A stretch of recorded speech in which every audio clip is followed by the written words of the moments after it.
Welcome back to That Poetry Place. Thank you for returning for another episode. Today I'll be talking about the art of nursing, shining a long overdue light on the creative work of direct care nurses, its history and evolution, its relevance and evidence-based significance for today's caregivers. Thank you all for joining me on this essential journey. Let's start by taking a look at this picture. What do you think is happening here? Can you picture yourself in this posture? Given the N95 mask, one might conclude that this was captured during the pandemic. However, any nurse working at the bedside knows things were plenty tough before COVID. Remove the mask and you'd still have a relatable, timeless image. What is this nurse's story?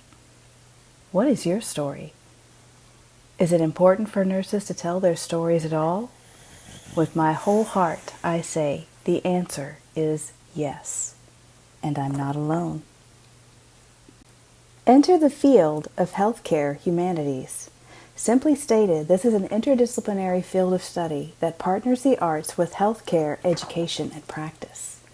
Rooted in philosophy, literature, poetry, and social sciences, such programs foster creative expression and provide insight into the human condition while nurturing our skills of observation, empathy, and self-reflection, all of which are essential for the practice of humane medical care.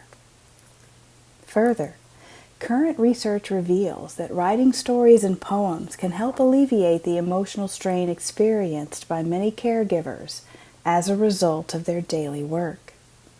One recent evidence-based study focusing on ED nurses acknowledged the intense job demands and stressful nature of nursing work. It found that whether nurses were married, worked a certain shift, or had a certain level of education, job stress appeared to impact everyone. Social support over time and positive job perception were associated with greater satisfaction and employee engagement, both of which appear to be positively impacted by creative expression. Where did this idea come from?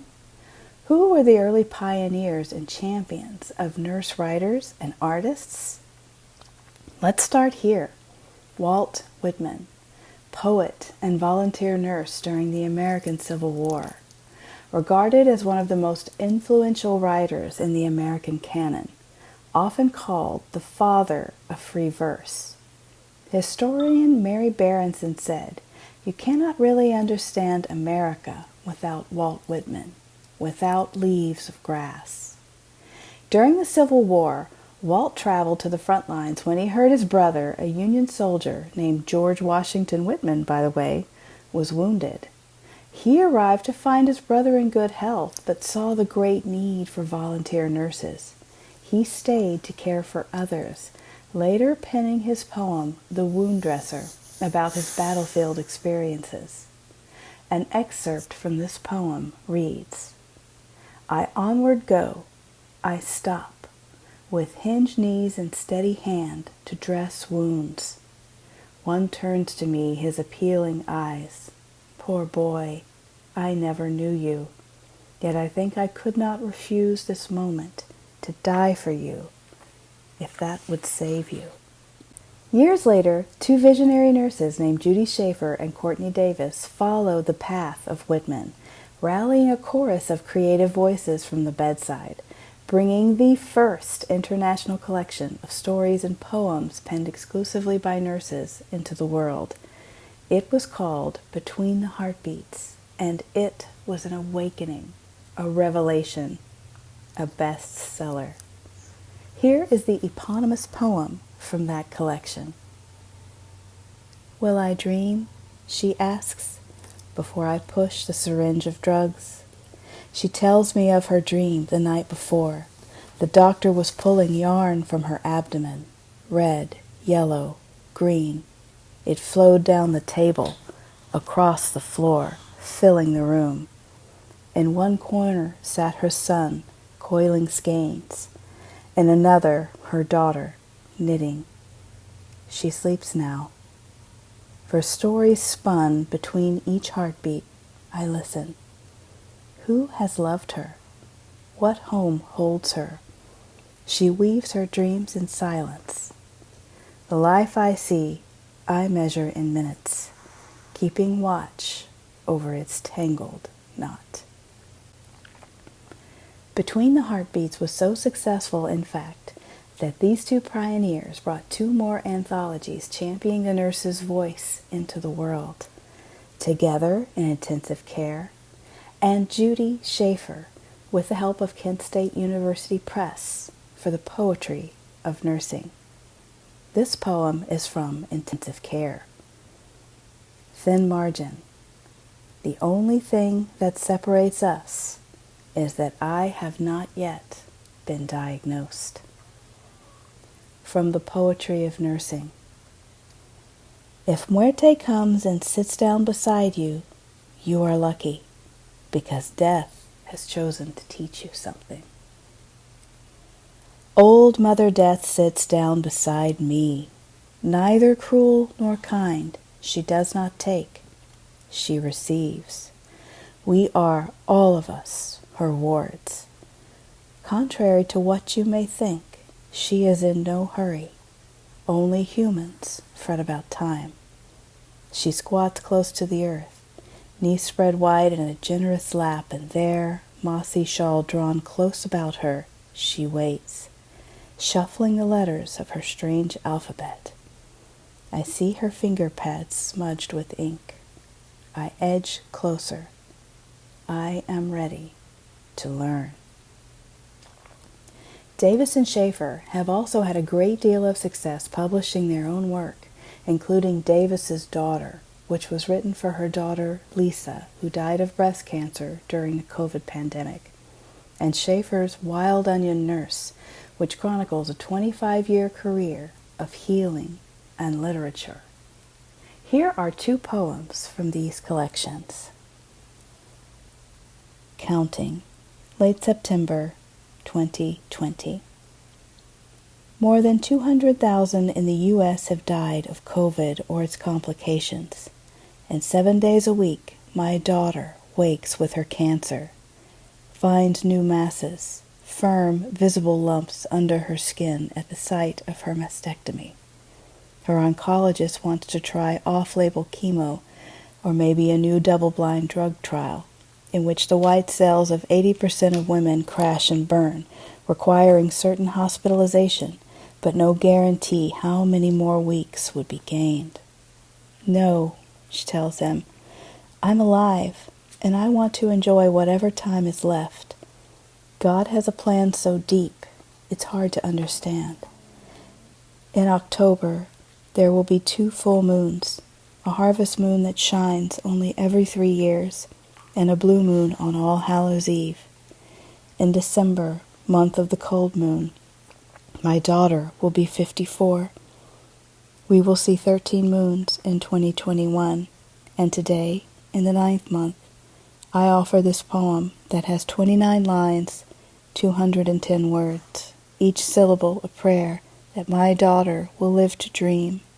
Under wolf moon, snow moon, worm moon, pink moon, strawberry moon, buck moon, sturgeon moon, corn moon, hunter's moon, beaver moon, under flower moon, for countless days, for years, without number. Peacemongering. Is it true that Frost wrote poems at night, in the kitchen with a revolver on the table next to him, uncomfortable with the truth that might come tumbling unexpectedly from his words?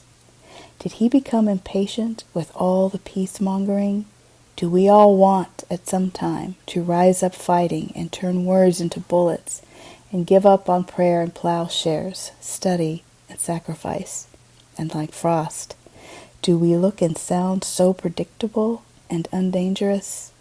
Faithful farmers watching fields of brown wheat and yellow corn, pacing intensive care cubicles in isolation gowns, walking through the green clearing, caging free-range chickens, corralling colts, holding back, fearful, of great risk, fearful of fields in flame. The crusade to amplify the nurse's voice continues.